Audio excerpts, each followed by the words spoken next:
राधे राधे। जय जय श्री राधे। श्री राधिका का प्रेम उन्माद भाग 14। उन्माद की चरम सीमा कतांग से आगे। गह्वर कुंड में बैठ गई हैं चित्रा सखी। चित्त में श्री कृष्ण प्रकट नहीं हो रहे। चित्रा अपने को शांत करना चाहती हैं, किंतु क्या ये इतना सरल है? चित्त में तो उन्मादनी श्री राधा ही प्रकट हो रही हैं। वैसे ये सब श्री राधा की ही सखियां हैं, कृष्ण की नहीं। पर मूर्ति नहीं बनाई चित्रा ने तो उसकी स्वामिनी अब नहीं जागेंगी क्या? ये विचार मन में कौंधते ही चित्रा के उसने अपनी पूरी ऊर्जा लगा दी। चंद्रावली ठीक है, हाँ, वो पूर्व में सौतिया ढा रखती थी हमारी स्वामिनी से, जो स्वाभाविक भी है। वो भी चाहती थी श्याम सुंदर को, तो इसमें उसकी गलती क्या है? और वैसे भी प्रेम इन सब गलतियों से ऊपर की वस्तु है। चित्रा के मन में यही सब चल रहा है। वो चंद्रावली को अपना मानने लगी है। उसका मन अब अच्छा मान रहा है। क्यों ना मानूं? मेरी लाडली जिससे स्वस्थ हो, मेरा वही अपना है।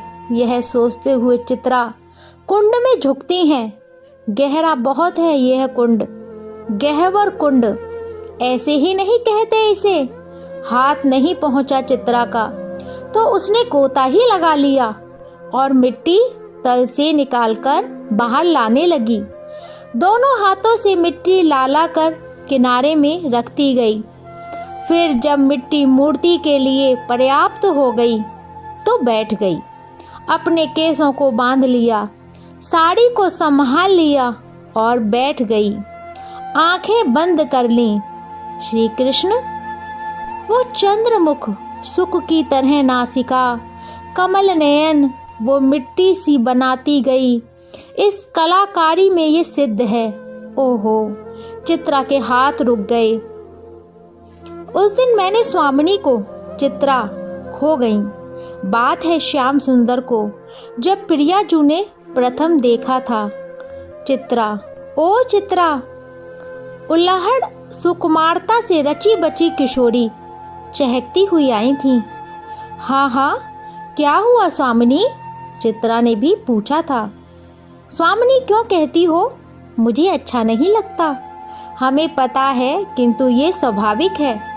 हमारे मुख से आपके लिए स्वामिनी ही निकलता है। हम क्या करें? चित्रा ने भी हाथ जोड़ लिए थे। ये हाथ जोड़ना भी हमें अच्छा नहीं लगता। श्री राधा ने चित्रा के स्कंध में अपने सुकोमल कर रखते हुए बड़े प्रेम से कहा था, तुम मेरी सखी हो। श्री राधा ने ये भी कहा। चित्रा कुछ नहीं बोली, वो बस गदगद हो रही हैं।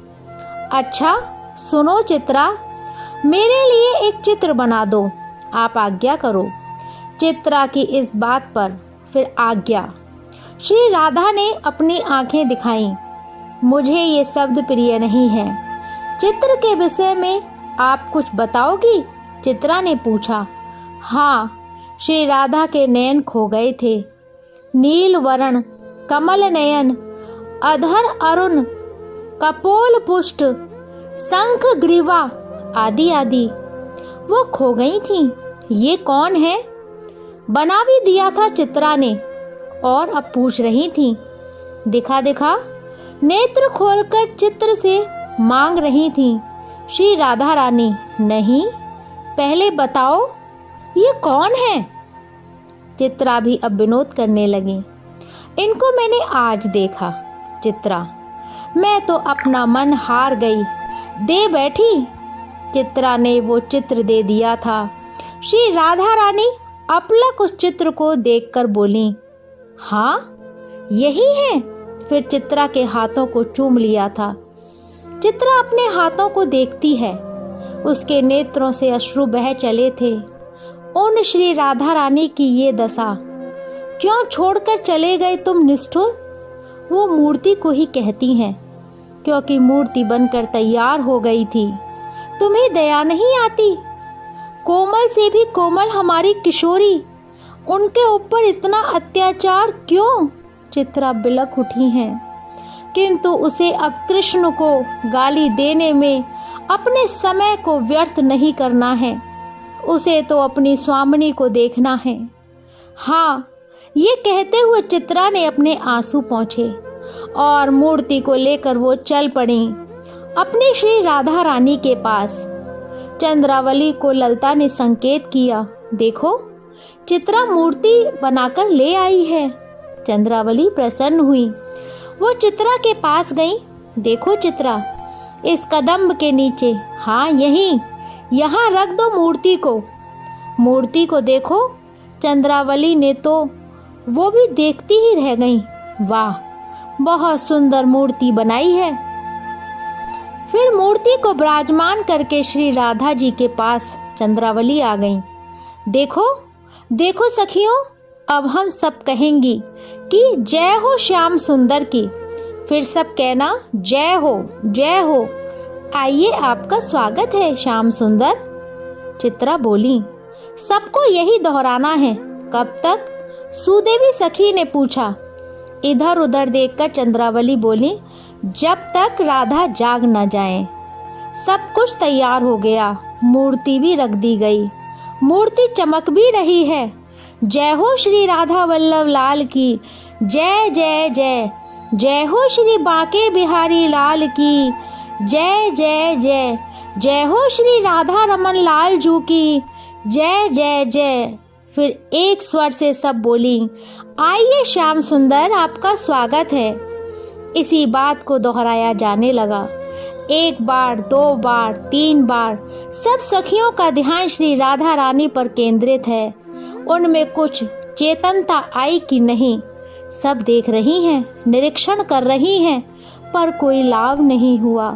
चंद्रावली ने फिर इन शब्दों को दोहराने को कहा, हे श्याम सुंदर, आप मथुरा से आ गए। फिर सब सखियों ने दोहराया बार बार, किंतु लाभ नहीं हुआ। चंद्रावली आक्रामक हो गई और श्री राधा रानी के कान में चिल्लाकर बोली, राधा ओ राधा, देख तेरे श्याम सुंदर आ गए। कान में ही कहा था और चीख कर कहा था। वो शब्द कान से होकर हृदय में चले गए थे। धड़क उठा हृदय श्याम सुंदर का, श्वास चल पड़ी। चंद्रावली ने सब सखियों को दिखाया। ओहो, सखियों में उत्साह का संचार हो गया था। आइए, आपका स्वागत है श्याम सुंदर, चंद्रावली ने कहा और कान में फिर कहा। कहा मैं मेरे श्याम सुंदर। नेत्र खोले श्यामा प्यारी ने। सखियां आनंदित हो गईं। वो रहे स्वामिनी। अति उत्सुकता से ललता ने भी कदम्ब वृक्ष की ओर संकेत करके दिखाया। वो उठ गईं। वो अब बैठ गई थी। इधर उधर देखती हैं। उनकी बाणी लड़खड़ा रही थी। कहा बिसाखे दी दिखा। उनके सूने नयन खोज रहे हैं चारों ओर। प्राण दुख पा रहे हैं। ओहो ललते, कहाँ है मेरे प्रियतम। रो पड़ी श्री राधा रानी, हिलकियों से रो पड़ी। वह बोला ना, अगर उनके दर्शन नहीं तो मैं मर जाऊंगी। वही अच्छा है ना। बताओ कहाँ है मेरे कमल नयन। वो रहे। ललता ने दिखाया। चंद्रावली ने हाथ पकड़कर उठाया और दिखाया। वो कदम वृक्ष है ना। हाँ, श्री राधा बोली, उसी कदम के नीचे देखो, विराजे है ना। श्री राधा देखती हैं, अपलक देखती हैं, दूर हैं, फिर मुस्कुरा देती हैं। हाँ, मेरे श्याम सुंदर आ गए। सखी, मेरे श्याम सुंदर आ गए। वो झूठे नहीं हैं। अपराधीन तो मैं हूँ। मैं ही उन्हें झूठे, कपटी, ना जाने क्या क्या कहती रही, पर वो ना झूठे थे ना कपटी। वो आ गए। हाँ, मुझे दिखाई दे रहे हैं। कदम्ब के नीचे वो खड़े हैं। उनके कमल नयन मुझे दिखाई दे रहे हैं। हाँ, श्री राधा का मुख कमल अब खिल उठा। हाँ, यही मेरे श्याम सुंदर हैं। इनके बाल घुंघराले हैं। हाँ, बोल प्यारे, प्यारे हैं सखी, यही मेरे श्याम हैं। श्री राधा ये कहते हुए दौड़ पड़ी कदम्ब वृक्ष के पास और जाकर प्रगाढ़ आलिंगन कर लिया उस विग्रह को। मैं अब तुम्हें जाने नहीं दूंगी प्राण प्यारे, तुम्हें छुपा लूंगी, कंस के राक्षस भी खोज नहीं पाएंगे। मूर्ति को श्री राधा हृदय से लगाकर उन्मादनी हो उठी हैं। हे प्रियतम, मेरे हृदय में बड़ा ही सुंदर पर्यक बिछा हुआ है, उसमें तुम और हम विहार करेंगे और उस विहार को कोई देख नहीं पाएगा, कोई भी नहीं। श्री राधा हंस रही हैं। उनकी खिलखिलाहट सखियों के उर में सूल की तरह चुभ रहे हैं। मैं तुम्हारे चरणों को अपने हृदय में संभाल कर रखूंगी, पर मेरा हृदय तो कठोर है, बहुत कठोर। तुम्हारे चरण तो कोमल हैं, पर ये क्या, धड़ाम से अवनी पर गिर गई अब वो सुकुमारी। ललता, ये क्या हो गया? दर्शन तो हो गए, पर आलिंगन में वो सुख क्यों नहीं? श्री राधा अब रो उठी, पुकारने लगी, मुझे श्याम सुंदर ने कृपया कर दर्शन तो दिया, पर विधाता ने मुझसे छीन लिया। हाय सखियां, श्री राधा रानी की ये स्थिति देखकर विकल हो उठी। उनके समझ में नहीं आ रहा चंद्रावली ने ये क्या किया, अब कैसे इन्हें संभाला जाए। सब चंद्रावली की ओर देख रही हैं, किंतु श्री राधा के इस उन्माद ने उसे भी विरही बना दिया था। मैं भाग्यहीना हूँ, ये राधा भाग्यहीना है। श्री राधा की स्थिति अवर्णनीय हो गई है। मुझे तो लगता है सखी कि इस राधा के कारण ही ये ब्रजमंडल दुख के सागर में डूब चुका है। मुझे मर जाने दो, राधा को मर जाने दो। यह कहते हुए श्री राधा दहाड़ दहाड़ मार कर रोने लगी थी।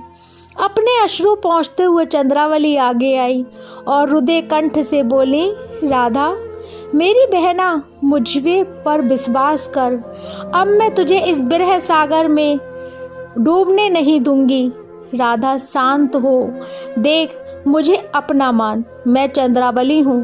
पूरा ब्रज जानता है कि चंद्रावली जो कहती है वो करती है, तो राधा की एक बात मान लो। श्री राधा ने प्रार्थना की, हे चंद्रावली, तुम मुझसे आयु में बड़ी हो, इसलिए मैं तुम्हें आज्ञा नहीं दे सकती, पर प्रार्थना कर रही हूँ। हाँ कहो, क्या बात है? चंद्रावली, मुझे जोगन बना दो। हाथ जोड़ने लगे श्री राधा, मेरे ये केस काट दो। ओहो, सखियाँ रो रही हैं। अपनी स्वामिनी के मुख से ये दयनीय बातें उन्हें चुभ रही हैं। हाँ, मुझे कंधा पहना दो। और चंद्रावली ने पूछा, मथुरा में जाकर मुझे छोड़ दो, मैं वहीं पड़ी रहूंगी जहाँ से श्याम सुंदर गुजरते हों। वहाँ से उन्हें देखूंगी, मैं उन्हें निहार कर जी लूँगी। मुझे मथुरा ले चलो, मुझे मथुरा। ओहो, श्री राधा की दशा सबके लिए मृत्यु समान कष्टदायी बन गई थी। पर चंद्रावली कुछ सोचने लगी। जय जय श्री राधे श्याम।